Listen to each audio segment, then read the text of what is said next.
السلام علیکم ورحمۃ اللہ وبرکاتہ۔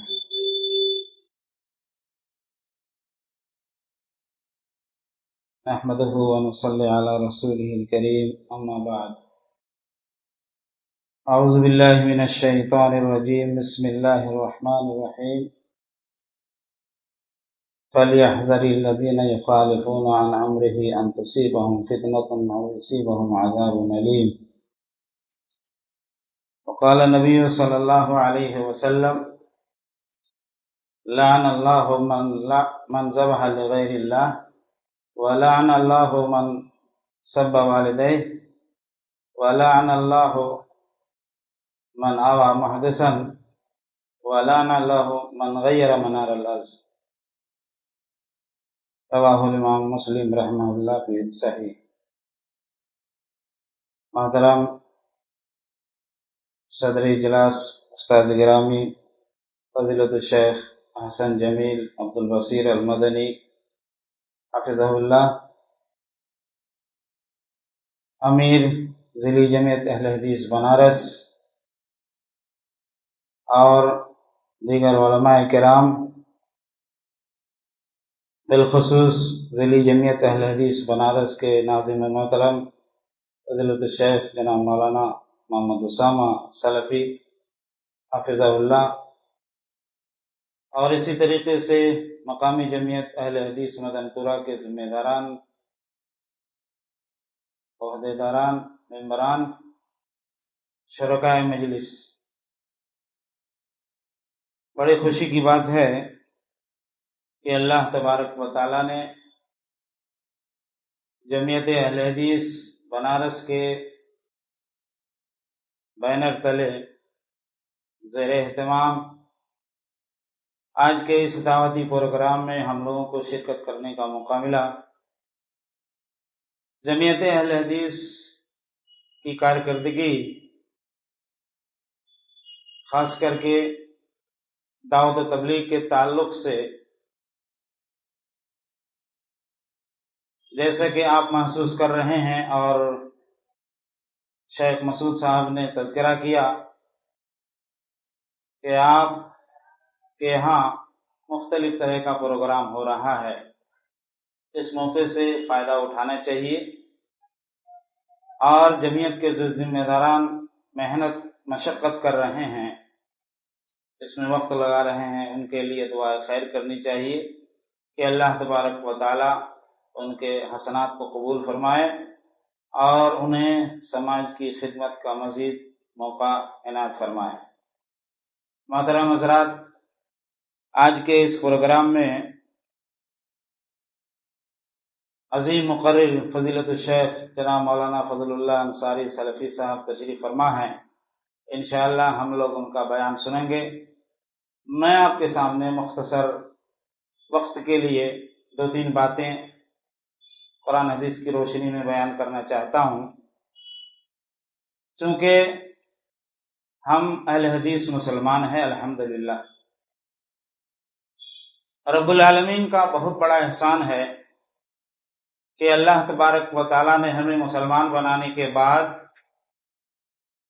پکا سچا پختہ عقیدے کا حامل، صحیح عقیدے کا حامل، کتاب و سنت کا پیروکار مسلمان بنایا ہے۔ یہ اللہ تبارک و تعالیٰ کا بہت بڑا کرم ہے۔ آج اسلام کا نام لینے والا، اپنے آپ کو مسلمان کہنے والا بہت ملے گا، لیکن دعویٰ تو کرتے ہیں مسلمان ہیں، لیکن ان کے اعمال، ان کے عقائد قرآن حدیث کے خلاف ہیں۔ آپ چاہے ہمارے سنی مسلمان کی بات کریں، جس کو ہم لوگ مسلکاً سنی کہتے ہیں، یہ شیعہ سنی والی بات نہیں، سنی مسلمان، یہ پکے سچے مسلمان ہونے کا دعویٰ کرتے ہیں، لیکن ان کے اعمال، ان کے عقائد درست نہیں ہیں۔ اسی طریقے سے ہم اہل حدیث مسلمان ہیں، لیکن اہل حدیث مسلمانوں میں بھی اگر عقیدے کی پختگی ہے تو اعمال کی کمزوری ہے، اس کو تو تسلیم کرنا ہوگا۔ بہرحال جو بھی ہو، شریعت کی پامالی رب العالمین کو منظور نہیں ہے. قرآن حدیث کی مخالفت اللہ تبارک و تعالی کسی بھی صورت میں پسند نہیں کرتا، بلکہ اللہ تبارک و تعالی نے قرآن میں وعید سنائی، فَلْيَحْذَرِ الَّذِينَ يُخَالِفُونَ عَنْ أَمْرِهِ أَن تُصِيبَهُمْ فِتْنَةٌ أَوْ يُصِيبَهُمْ عَذَابٌ أَلِيمٌ. جو لوگ نبی کریم صلی اللہ علیہ وسلم کی حکم کی مخالفت کرتے ہیں، احادیث کی جانکاری ہونے کے بعد حدیث کو تردید کر دیتے ہیں یا اس کی تعویل کرتے ہیں یا اس پر عمل کرنے سے کتراتے ہیں یا اپنے امام کی بات کو اس پر مقدم کرتے ہیں یا اور کسی وجہ سے خواہشات نفس کی بنا پر حدیث پر عمل نہیں کرتے، اللہ تبارک و تعالی نے ان کو وعید سنائی، فَلْيَحْذَرِ الَّذِينَ يُخَالِفُونَ عَنْ أَمْرِهِ أَن تُصِيبَهُمْ فِتْنَةٌ. جو نبی کریم صلی اللہ علیہ وسلم کی بات پر نہیں چلتے، عمل نہیں کرتے، حدیث پر عمل نہیں کرتے، انہیں متنبہ ہونا چاہیے کہ کہیں اللہ تبارک و تعالیٰ ان کو کسی فتنے میں مبتلا نہ کر دے، یا اللہ تبارک و تعالیٰ کی طرف سے دردناک عذاب آ جائے. فتنہ چاہے جس قسم کا ہو، فتنہ ہمارے مال میں بھی ہو سکتا ہے، فتنہ ہماری اولاد میں بھی ہو سکتا ہے، فتنہ ہماری تجارت میں بھی ہو سکتا ہے، فتنہ ہمارے بال بچوں میں ہو سکتا ہے. جیسا بھی فتنہ ہو، سماجی فتنہ ہو سکتا ہے، معاشرتی فتنہ ہو سکتا ہے، ملکی فتنہ ہو سکتا ہے، جیسا بھی فتنہ ہو، قرآن حدیث کی مخالفت کرنے کی بنا پر اللہ تبارک و تعالیٰ نے فتنے کی وعید سنائی اور ساتھ ہی ساتھ عذاب علیم آخرت میں. یہ گویا کہ فتنے کا تعلق آخرت سے نہیں ہے، فتنے کا تعلق اسی دنیا سے کہ آپ حدیث کی مخالفت کریں، حدیث ملنے کے بعد، حدیث کی جانکاری ہو جانے کے بعد اس حدیث پر عمل نہ کریں بلکہ اس کو پیش پشت ڈال دیں اور مختلف تعبیلات کریں، تو ایسی صورت میں آپ کو فتنہ دنیا میں لاحق ہو سکتا ہے. یہ اس میں وعید ہے. اسی طریقے سے اللہ تبارک و تعالیٰ نے عذاب علیم کی دھمکی دی ہے. نبی کریم صلی اللہ علیہ وسلم کی حکم کی مخالفت کرنے پر مختلف طرح کی تہدیدات، مختلف طرح کی وعید اللہ تبارک و تعالیٰ نے قرآن میں، نبی کریم صلی اللہ علیہ وسلم نے حدیث میں بیان کیا ہے. ایک حدیث میں نے آپ کے سامنے پڑھی ہے، وہ حدیث مسلم شریف کی حدیث ہے جس میں اللہ کے رسول صلی اللہ علیہ وسلم فرماتے ہیں کہ لعن اللہ من ذبح لغیر اللہ. اس مسلمان پر، ظاہر ہے اس میں کافر ہندو عیسائی کی بات نہیں ہے، لعن اللہ من ذبح لغیر اللہ، کوئی مسلمان اللہ کے علاوہ غیر اللہ کے لیے نذرانہ پیش کرے، جانور ذبح کرے، بکری ذبح کرے، مرغا ذبح کرے، تو اس کے اوپر اللہ کی لعنت ہے.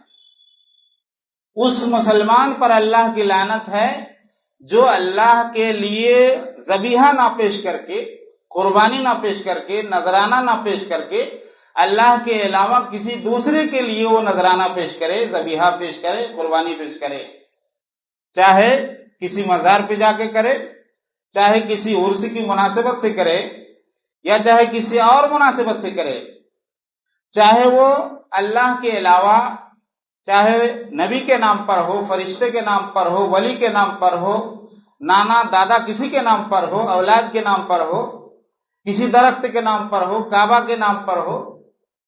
لعن اللہ من ذبح لغیر اللہ، اس مسلمان پر اللہ کی لعنت ہے جو اللہ کے علاوہ دوسرے کے لیے قربانی پیش کیا کرتے ہیں. اس حدیث کے اس ٹکڑے کی مخالفت کرنے والے بہت سے مسلمان ہیں.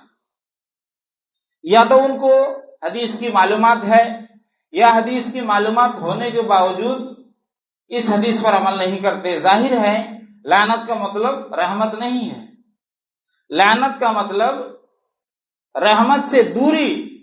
اللہ کے رسول صلی اللہ علیہ وسلم نے اس شخص کو اللہ کی رحمت سے دور قرار دیا جو اللہ کے علاوہ دوسرے کے لیے جانور ذبیحہ کرتا ہے، جانور پیش کرتا ہے، قربان کرتا ہے۔ ہم میں سے بہت سے مسلمان ہیں جو اس طرح کی نازیبہ حرکت کرتے ہیں اور سمجھتے ہیں کہ ہم اللہ کے قرب حاصل کرنے کے لیے، اللہ کو خوش کرنے کے لیے یہ سارا کام کرتے ہیں۔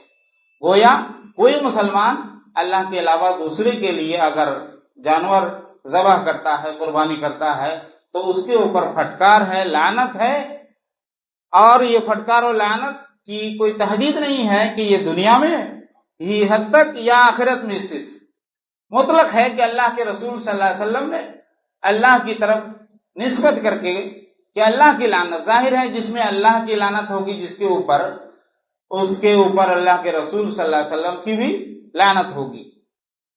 اسی طریقے سے اللہ کے رسول صلی اللہ علیہ وسلم نے فرمایا لعن اللہ من سب والدیہ، اس مسلمان پر اللہ کی لعنت ہے جو اپنے ماں باپ کو گالی دیتے ہیں، جو اپنے ماں باپ کو برا بھلا کہتے ہیں۔ کتنے مسلمان ہیں؟ بہت سے مسلمان ہیں جو اپنے ماں باپ کو سخت سست کہتے ہیں۔ بچہ جس کو لکھا پڑھا کر کے، تربیت کر کے، پیسہ خرچ کر کے، اس کو بنا سنوار کر کے قابل بناتا ہے، اور جب وہ کمانے کے لائق ہو جاتا ہے تو وہ اپنے ماں باپ کو بھول جاتا ہے اور ماں باپ پہ ظلم ستم کرتا ہے۔ جبکہ حدیث شریف میں اللہ کے رسول صلی اللہ علیہ وسلم سے پوچھا گیا، عبداللہ بن مسعود کی روایت ہے، ایک آدمی آیا اور کہا اللہ کے رسول ای الاعمال افضل، نبی کریم صلی اللہ علیہ وسلم بتلائیں آپ سب سے بہتر عمل کیا ہے؟ تو اللہ کے رسول صلی اللہ علیہ وسلم نے فرمایا الصلاۃ علی وقتہا او الصلاۃ لوقتہا، نماز کو، فرض نماز کو اس کے وقت پہ پڑھنا۔ پھر پوچھا سمایون، پھر کون سا عمل بہتر عمل ہے؟ تو اللہ کے رسول صلی اللہ علیہ وسلم نے فرمایا بر الوالدین، ماں باپ کے ساتھ اچھا برتاؤ، ماں باپ کے ساتھ اچھا سلوک۔ پھر آپ سے پوچھا گیا سمایون، پھر کون سا عمل اللہ کی نگاہ میں سب سے بہتر ہے؟ تو آپ نے فرمایا الجہاد فی سبیل اللہ۔ جہاد جتنا عظیم الشان عمل ہے اور جس کے بارے میں قرآن حدیث میں بہت سے دلائل وارد ہیں، اس پہ اللہ کے رسول صلی اللہ علیہ وسلم نے یہاں بر الوالدین، ماں باپ کے ساتھ اچھا سلوک کرنے کو مقدم قرار دیا۔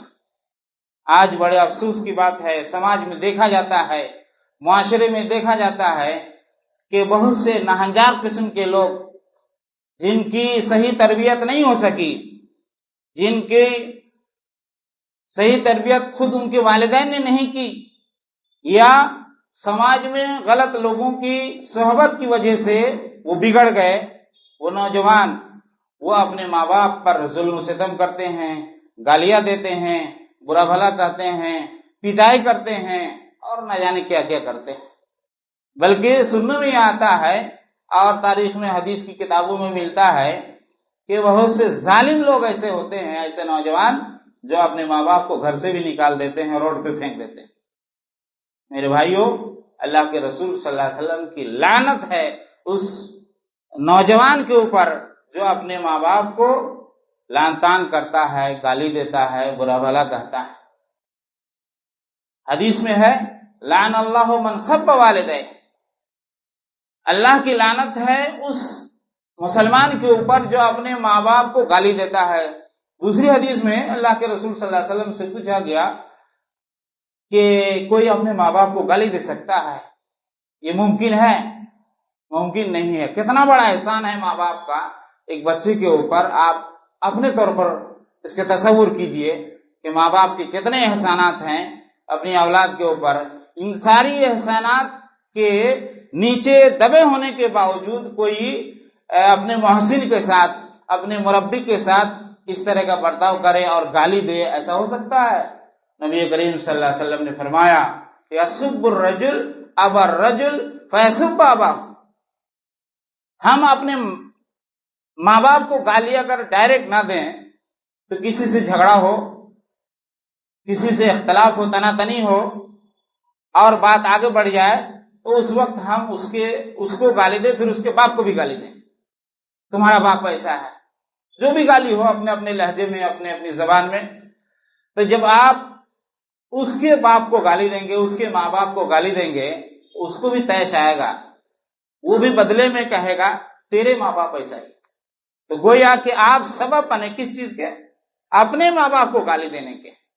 لہذا اگر کوئی شخص اپنے ماں باپ کو گالی دیتا ہے تو اس کے اوپر اللہ کے رسول صلی اللہ علیہ وسلم کی لعنت ہے، اللہ تبارک و تعالیٰ کی لعنت ہے.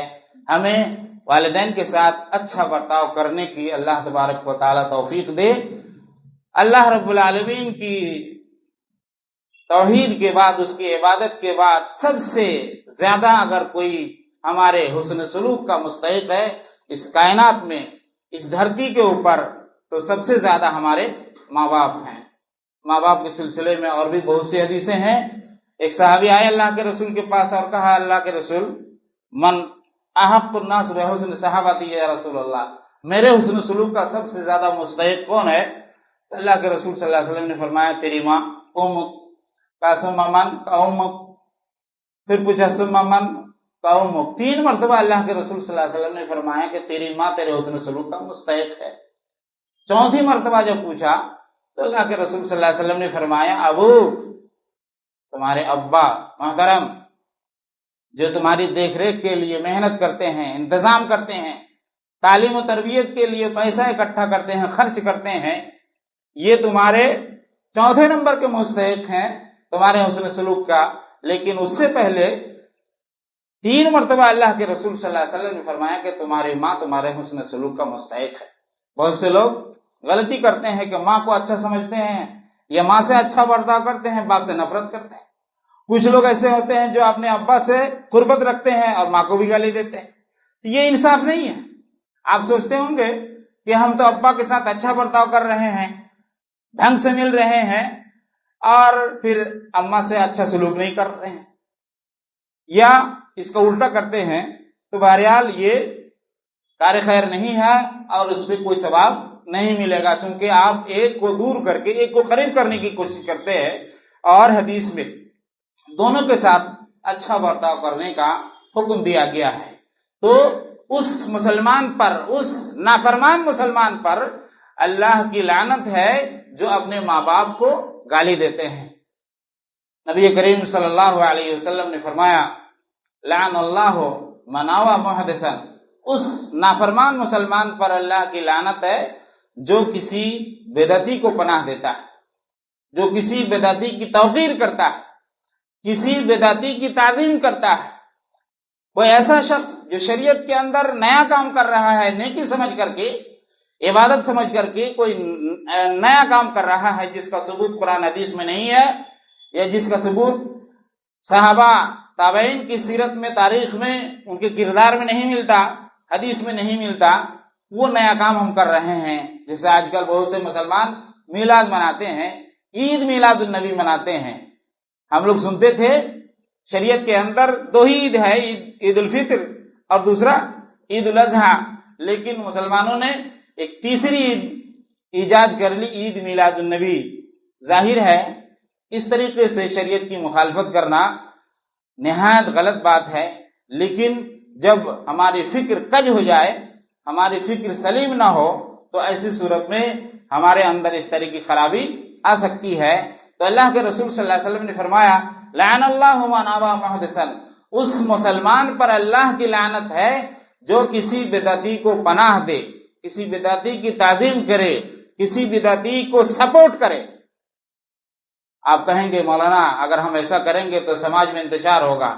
ایسا نہیں ہے، سماج میں انتشار ہونے کی بات نہیں ہے، یہاں حق کی تائید کی بات ہے اور باطل کی تردید کرنی ہے. اگر آپ حق کی تائید کرتے ہیں، باطل کی تردید کرتے ہیں، تو ایسی صورت میں آپ اللہ تبارک و تعالیٰ کے انعام کے مستحق ہیں. لیکن آپ اگر اس کو اگر الٹ کر کے اپنے طور پر حق کی مخالفت کریں اور باطل کی تائید کریں، تو ایسی صورت میں ظاہر ہے آپ کے اوپر اللہ کی لعنت ہوگی.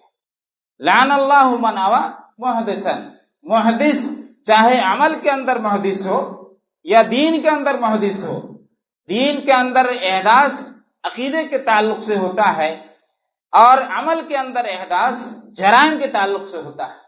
اس کے اندر دونوں باتیں ہیں۔ سماج کے اندر اگر کوئی شخص جرائم کا ارتکاب کرے، کوئی نوجوان ہے جو شراب کا عادی ہو گیا ہے، کوئی نوجوان ہے جو جوا سٹے کا عادی ہو چکا ہے، اور آپ جانتے ہیں اس کے باوجود آپ اس پر نکیر نہیں کرتے، ان کو سمجھاتے نہیں ہیں، ان کی آپ اصلاح نہیں کرتے، بلکہ آپ کہتے ہیں کہ وہ تو ان کا بیٹا کر رہا ہے، ہمارا بیٹا تو اس سے بہت دور ہے، اللہ کا فضل و کرم ہے، ہم لوگ تو ٹھیک ٹھاک ہیں، وہ اس محلے کا ہے، اس ٹولے کا ہے، اس لیے آپ اس پر روک لگانے کی کوشش نہیں کرتے۔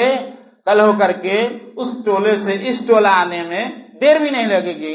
اس لیے جہاں منکر ہو، منکر کی تردید ہونی چاہیے۔ اللہ کے رسول صلی اللہ علیہ وسلم نے فرمایا، من رأى منکم منکرا فلیغیرہ بیدہ فإن لم یستطع فبلسانہ وإن لم یستطع فبقلبہ وذلک ضعف الایمان۔ اگر آپ منکر کہیں دیکھتے ہیں، منکر چاہے جس شکل میں ہو، قول کی شکل میں ہو، عمل کی شکل میں ہو، اخلاق کی شکل میں ہو، اگر منکر ہے شریعت کی روشنی میں، قرآن حدیث کی روشنی میں، تو اس کا انسداد ہونا چاہیے، اس پہ تردید ہونی چاہیے، اس پہ خاموشی اختیار کرنا، جرائم کی تائید کرنا۔ بنی اسرائیل کا قصہ آپ کو معلوم ہے، جن کو اللہ تبارک و تعالیٰ نے کہا تھا کہ تم سنیچر کے دن مچھلی کا شکار نہ کرو، تو اس قانون کو توڑ دیا تھا کچھ لوگوں نے باقاعدہ اسی دن مچھلی کا شکار کیا، اور کچھ لوگوں نے کہا نہیں ہم ایسا نہیں کر سکتے، اللہ نے منع کر دیا، ہم اس سے آگے نہیں بڑھ سکتے۔ اور کچھ لوگ ایسے تھے جو چپ چاپ رہ گئے، کہا ہم منع بھی نہیں کریں گے اور جائیں گے بھی نہیں۔ اللہ تبارک و تعالیٰ نے بچایا کس کو؟ ان لوگوں کو جنہوں نے ٹوکا، غلط کام کو دیکھنے کے بعد اس پہ روک لگانے کی کوشش کی، خود رکے رہے اور سماج کے لوگوں کو روکا، اور ان دونوں فرقے پر یا ان دونوں جماعتوں پر اللہ کا عذاب نازل ہوا جنہوں نے یہ جرم کا ارتکاب کیا، اور جو لوگ خاموش رہ گئے۔ گویا سماج کے اندر اگر برائی ہوتی ہے، احداث فی الدین ہوتا ہے، بدعت اور خرافات انجام دیے جاتے ہیں، اور آپ اپنے گھر میں بیٹھ گئے اطمینان سے، اپنے قبے میں بیٹھ گئے اطمینان سے، اور اپنا جبہ و دستار لے کر کے شانتی سے بیٹھ گئے، اور آپ نے اپنی ذمہ داری کو ادا نہیں کیا، یہ سمجھ کر کے کہ ہم تو اس سے بچے ہوئے ہیں، ہمارے بال بچے بچے ہوئے ہیں، آپ کا خاموش رہنا خطرناک دعوت ہے اس کے لیے، خطرناک تائید ہے اس کے لیے جو اس کا پرچار کر رہے ہیں۔ تو میرے بھائی، یہ بات لمبی ہو رہی ہے، اس شخص پر، اس مسلمان پر اللہ کی لعنت ہے جو بدعت کی تائید کرتے ہیں، بدعت کو سپورٹ کرتے ہیں۔ آج بہت سے مسلمان ایسے ہیں جو پکے سچے مسلمان ہیں، اہل حدیث مسلمان ہیں، لیکن بدعتی علماء کی تعظیم میں، بدعتی علماء کی توقیر میں بڑھ چڑھ کر کے حصہ لیتے ہیں۔ ایسے لوگوں کو ہوش کے ناخن لینا چاہیے اور اپنی اصلاح کرنے کی کوشش کرنی چاہیے۔ آخری بات، نبی کریم صلی اللہ علیہ وسلم نے فرمایا، لعن اللہ من غیر منار الارض، اس شخص پر، اس مسلمان پر اللہ کی لعنت ہے جو زمین کے نشانات کو مٹا دیتا ہے، راستے کے نشانات کو مٹا دیتا ہے، گلی کے نشانات کو مٹا دیتا ہے، زمین کے نشانات کو مٹا دیتا ہے۔ منار الارض ایک نشانی ہے، یہ آری ہے، ادھر آپ کی زمین ہے، ادھر میری زمین ہے، زمین ناپی ہو گئی، امین ناپ کر کے چلا گیا، کلی گاڑ کر کے، پول گاڑ کر کے چلا گیا، آپ رات میں اٹھ کر کے یہاں سے پول اٹھا کر کے وہاں رکھ دیا یا اٹھا کر کے غائب کر دیا۔ یہ کتنا بڑا جرم ہے کہ اللہ کے رسول صلی اللہ علیہ وسلم نے اس میں لعنت بھیجی ہے، لعن اللہ من غیر منار الارض۔ شہری مسلمان شاید یہ سب کام نہیں کرتے، لیکن دیہاتوں میں یہ سب بہت ہوتا ہے، جہاں ہل جوتا جاتا ہے، کھیتی باڑی کی جاتی ہے، زمین ناپی ہو گئی، اس کے بعد اس کا ہل اترا، اس میں جوتتے ہوئے دبا کر کے جوت دیا، یا اسی طریقے سے اس کا نشان کو مٹا دیا، یا آری کو غائب کر دیا، یہ لعنت کا باعث ہے۔ اسی طریقے سے شراح نے لکھا، اس آخری ٹکڑے کا ایک مطلب یہ ہے، لعن اللہ من غیر منار الارض، اس مسلمان پر اللہ کی لعنت ہے جو زمین کے ظاہری نشانات کو مٹانے کے ساتھ ساتھ جو اس کی معنوی نشانی ہے اس کو مٹا دیتے ہیں۔ یعنی معنوی نشانی قرآن اور حدیث، قرآن حدیث کا معنی اور مفہوم کو چینج کر دیتے ہیں۔ قرآن حدیث کا جو صحیح معنی ہے جو سلف سے منقول ہے، صحابہ کرام سے منقول ہے، کسی آیت کی تفسیر یا کسی حدیث کا معنی اور مفہوم، ہم اسے غلط انداز میں پیش کرنے کی کوشش کرتے ہیں، الٹا سیدھا، چاہے عقیدے سے متعلق ہو، چاہے اعمال سے متعلق ہو، یا چاہے کسی اور سے متعلق ہو۔ تو ایسے مسلمان پر اللہ کی لعنت ہے جو قرآن حدیث کے معنوی نشانات کو مٹانے کی کوشش کرتے ہیں۔ آج بہت سے مسلمان ہیں جو غیر شعوری طور پر یہ کرتے ہیں، اور جو لوگ شعوری طور پر کرتے ہیں وہ بلا شبہ اس حدیث پر، اس ٹکڑے پر غور کرنا چاہیے کہ اللہ تبارک و تعالیٰ نے لعنت بھیجی ہے، نبی کریم صلی اللہ علیہ وسلم نے لعنت بھیجی ہے۔ میں نے اپنی بات کا آغاز کیا تھا کہ جو مسلمان نبی کریم صلی اللہ علیہ وسلم کی حکم کی مخالفت کرتے ہیں انہیں اللہ تبارک و تعالیٰ نے فتنہ اور عذاب علیم کی دھمکی دی ہے۔ ساتھ ہی ساتھ حدیث کا مطالعہ کرنے سے معلوم ہوتا ہے کہ بہت سے اعمال ایسے ہیں جس میں اگر ہم اللہ اس کے رسول کی مخالفت کریں تو ایسی صورت میں ہمارے اوپر اللہ کا غضب نازل ہوتا ہے، اللہ کی رحمت سے ہم دور کر دیے جاتے ہیں۔ آج ہماری زندگی میں جو بے چینی ہے، پیسہ کما رہے ہیں لیکن بے چینی کی انتہا ہے، دولت کما رہے ہیں لیکن بے چینی ختم نہیں ہوتی ہے، سکون نہیں ملتا ہے۔ یہ اسی کا نتیجہ ہے کہ ہم قرآن حدیث پر عمل نہیں کرتے۔ ایک حدیث میں آتا ہے، اللہ کے رسول صلی اللہ علیہ وسلم نے فرمایا، لعن اللہ الراشی المرتشی، اللہ کی لعنت ہے رشوت لینے والے پر، رشوت دینے والے پر، گھوس لینے والے پر، گھوس دینے والے پر، اللہ کی لعنت ہے۔ اسی طریقے سے لعن اللہ آکل الربا وموکلہ وشاہدیہ، اللہ کی لعنت ہے سود کھانے والے پر، سود کھلانے والے پر، سودی گواہ بننے والے پر، سودی کاروبار کا میڈیٹر بننے پر اللہ کی لعنت ہے۔ اسی طریقے سے اور بھی بہت سی حدیثیں ہیں جس میں اللہ کے رسول صلی اللہ علیہ وسلم کی طرف سے لعنت کی نشاندہی کی گئی ہے۔ رب العالمین سے ہمیں دعا کرنی چاہیے، کوشش کرنی چاہیے کہ ہماری زندگی بالکل قرآن حدیث کے مطابق گزرے، ہم قرآن حدیث کی مخالفت سے بچیں، ظاہری طور پر، باطنی طور پر، ہر اعتبار سے ہمارے اعمال درست ہونے چاہیے، اللہ کے رسول صلی اللہ علیہ وسلم کے طریقے کے مطابق ہماری زندگی گزرنی چاہیے۔ ہم اگر تھوڑا سا بھی عمل کریں، کوشش کریں کہ اس میں نبی کریم صلی اللہ علیہ وسلم کی سنت کی پیروی ہو رہی ہے یا نہیں ہو رہی ہے۔ ہم دنیاوی کاروبار کرتے ہیں، تجارت کرتے ہیں اور دوسرا کاروبار کرتے ہیں، شہری لوگ ہیں تو سب کو پتا ہے کہ یہ کاروبار کرنے میں ہم کو فائدہ ہے کہ نقصان ہے، لیکن جب کوئی شریعت کا معاملہ آتا ہے، دین کا معاملہ آتا ہے تو ہم کسی عالم دین سے پوچھتے نہیں ہیں مولانا اس کے سلسلے میں حدیث کیا کہتی ہے، قرآن نے کیا کہا، اللہ تبارک و تعالیٰ نے کیا کہا، نبی کریم صلی اللہ علیہ وسلم نے کیا فرمایا۔ جب ہم پھنس جاتے ہیں کسی موڑ پر تو اس وقت مولانا صاحب کو فون لگاتے ہیں کہ مولانا صاحب پھنس گئے ہیں، گیر میں، مصیبت میں پھنس گئے ہیں، ذرا نکال دیجئے۔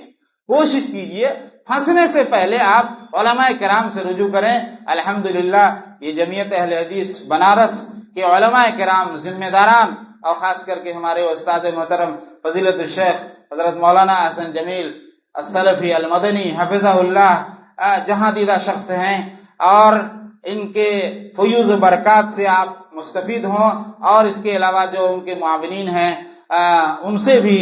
تو علماء سے ربط رکھنا چاہیے، اور ہر معاملے میں کسی واقعہ کے پیش آنے سے پہلے ہم علماء کرام سے رابطہ رکھیں، ان سے قربت رکھیں، اور ان سے اپنے آپ کو قریب رکھنے کی کوشش کریں، ان سے اپنے آپ کو دور نہ رکھیں، ورنہ شیطان کوشش یہ کر رہا ہے کہ علماء سے آپ کو دور کر کے آپ کو راہ راستے سے بھٹکا دے۔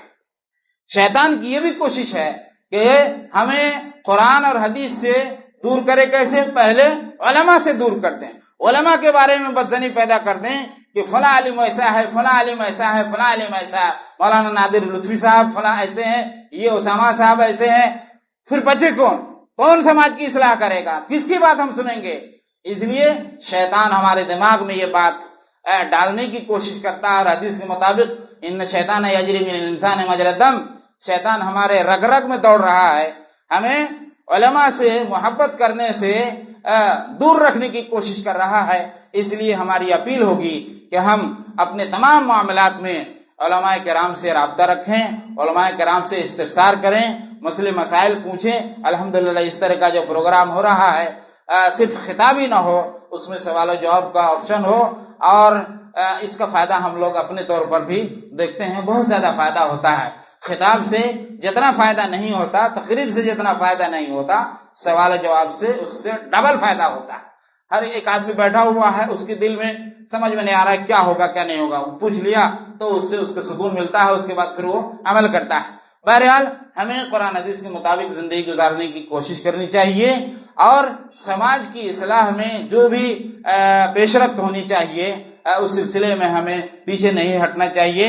اور ظاہر ہے ہم اگر ٹھیک ٹھاک رہیں گے، ہمارا سماج ٹھیک ٹھاک رہے گا تو انشاءاللہ ہمارا سماج ترقی یافتہ ہوگا، اور علمی اعتبار سے مذہبی اعتبار سے ہمارا سماج ترقی پذیر ہوگا۔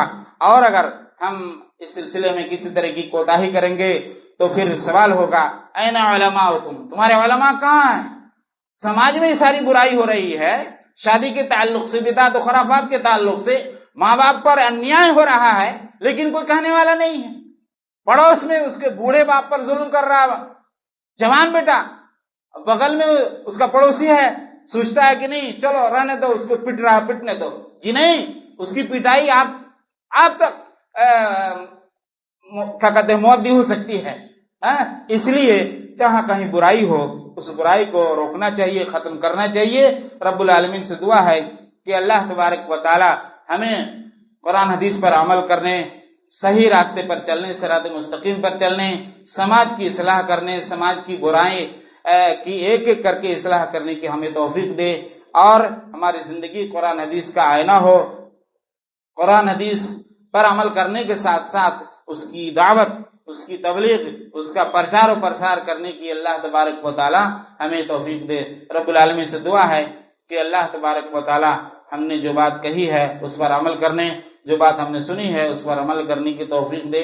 اور 4 چیزیں جو ہم نے بتلائی ہیں کہ اللہ کی لعنت ہے اس مسلمان پر جو غیر اللہ کے نام پر ذبح کرتے ہیں، اس مسلمان پر اللہ کی لعنت ہے جو اپنے ماں باپ کو گالی دیتے ہیں، اس مسلمان پر اللہ کی لعنت ہے جو کسی بدعتی کا سپورٹ کرتے ہیں، اس مسلمان پر اللہ کی لعنت ہے جو زمین کے نشانات کو مٹا دیتے ہیں اور ظلم کر کے دوسرے کی زمین ہڑپ لیتے ہیں۔ ایسے مسلمان ہونے سے ہمیں بچائے، ہمیں پکا سچا مسلمان بنائے۔ اخیر میں دعا ہے کہ اللہ تبارک و تعالی ہماری ان باتوں کو قبول فرمائے۔ السلام علیکم ورحمۃ اللہ وبرکاتہ۔